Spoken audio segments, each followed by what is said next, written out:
Hello dear students, today we are going to study about the oogenesis. Oogenesis is a process by which oogonia converts into mature ovum.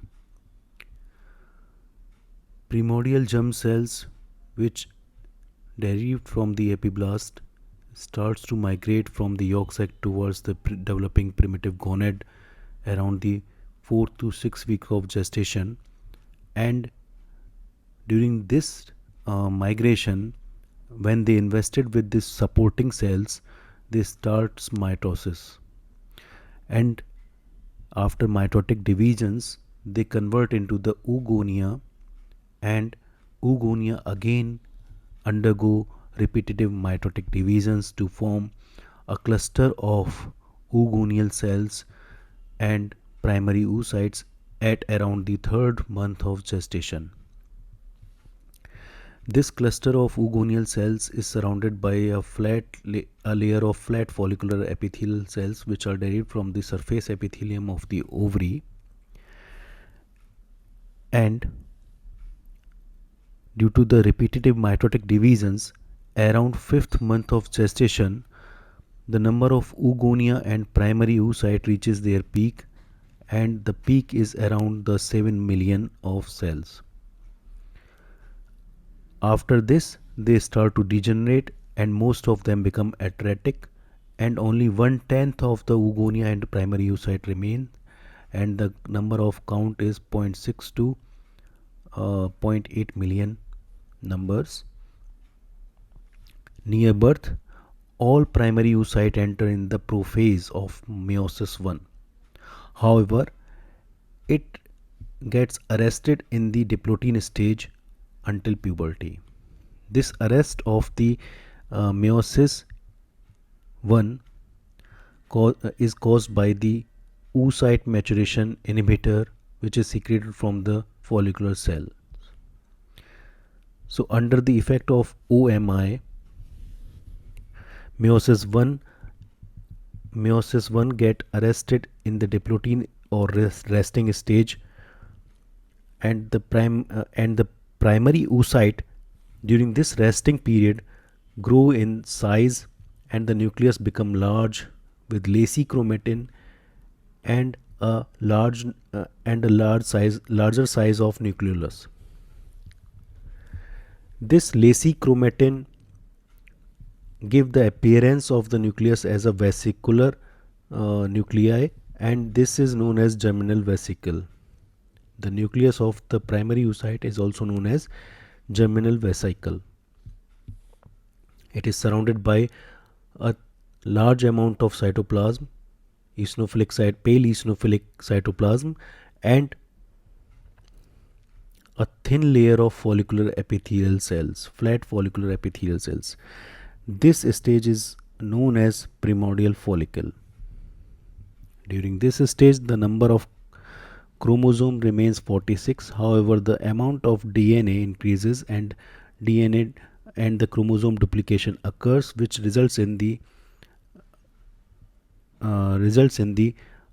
4n amount of DNA. After this, these primordial follicle starts to grow, and the flat follicular cells becomes cuboidal gradually and start to secrete a glycoprotein which is known as zona pellucida, which is showing in the red color here. And this after some time, this zona pellucida deposited completely and form a thick layer surrounding the primary oocyte, and the cuboidal follicular cells now become stratified, and during this period it is known as primary follicle, after which these primary follicles are converted into the antral follicle, which is marked by the presence of antral cavity. This antral cavity is filled with the secretions from the theca interna cells, which are the differentiated follicular cells and are surrounded by the theca externa cells. The combination of these two cell layers is known as granulosa cell layers, granulosa cells, and in the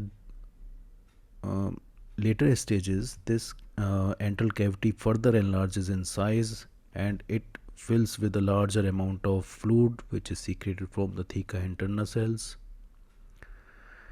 At this time, this is known as Graafian follicle, and the cells of granulosa cell layer which still surrounds this developing primary oocyte is known as cumulus oophorus.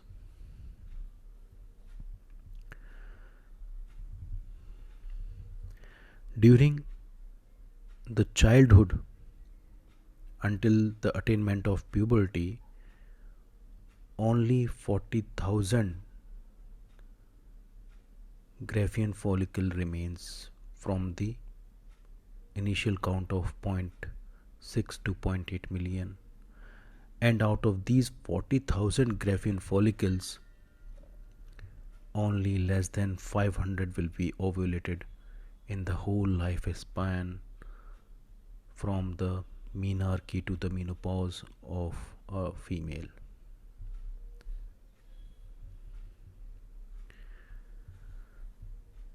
These Graafian follicles, I am not showing the outer layers now. This is the primary oocyte. It completes its meiosis at the attainment of puberty under the effect of FSH and LH, and it then converts into the secondary oocyte. Secondary oocyte and first polar body.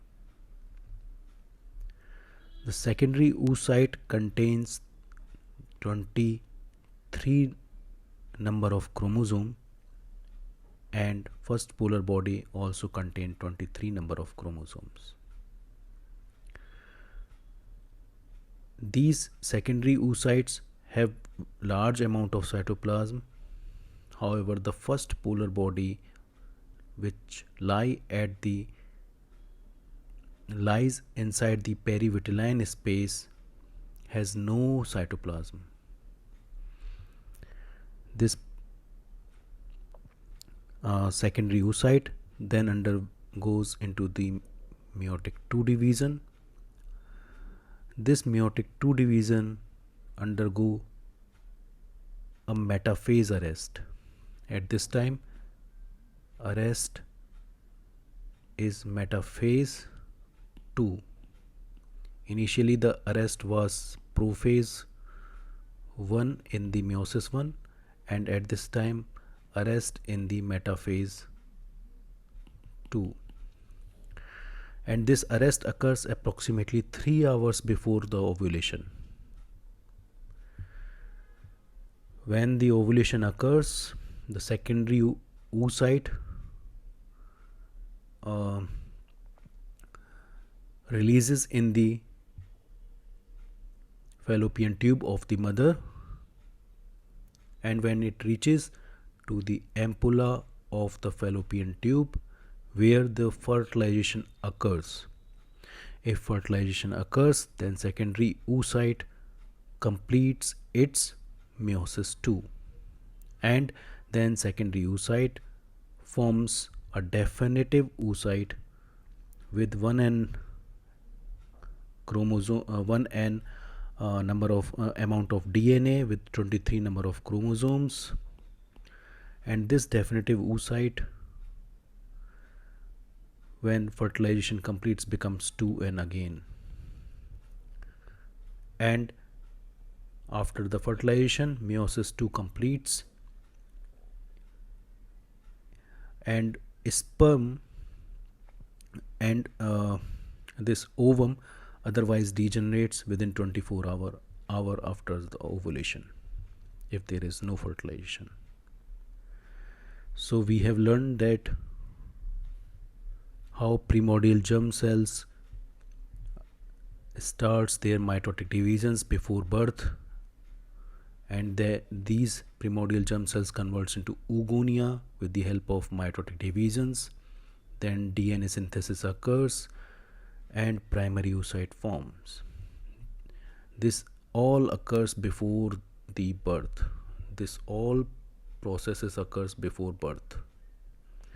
And at the time of birth, only few million primary oocytes remain, and from birth of the female baby till until she reaches the puberty, only 40,000 primary oocyte in their Graafian follicle remains. In their follicles, initially they have the primordial follicle, few have Graafian follicles. So at different levels of their maturation, only 40,000 primary oocytes remain until puberty. After the attainment of puberty, under the effect of FSHLH, meiosis 1 completes, which was arrested in the prophase 1 stage, and prophase 1 diplotin stage of the prophase 1, which is the resting stage, during which it grows in size and becomes large in size and surrounded by antral cavity. Then Graafian follicle forms, after which at the time of puberty, the meiosis 1 completes and the chromosome amounts become half, from 46 to 23. However, the amount of DNA still remains 2n. Again, a second meiotic division is required to form the 1n or 1n DNA, 1n amount of DNA, which is seen in definitive oocyte or ovum. This second meiotic division again arrested at the metaphase 2 stage now, and it completes only if fertilization of this secondary oocyte occurs. And after the fertilization, definitive oocyte, when sperm nucleus fuses with the nucleus of the definitive oocyte, it becomes 46 again. So sperm carry 22x, 22 plus X or 22 plus Y chromosome. However, ovum carries only 22 plus X only. So after the fusion, 46 chromosome with XY or 46 plus XX can be seen. This is all about how oogenesis occurs in female. Thank you.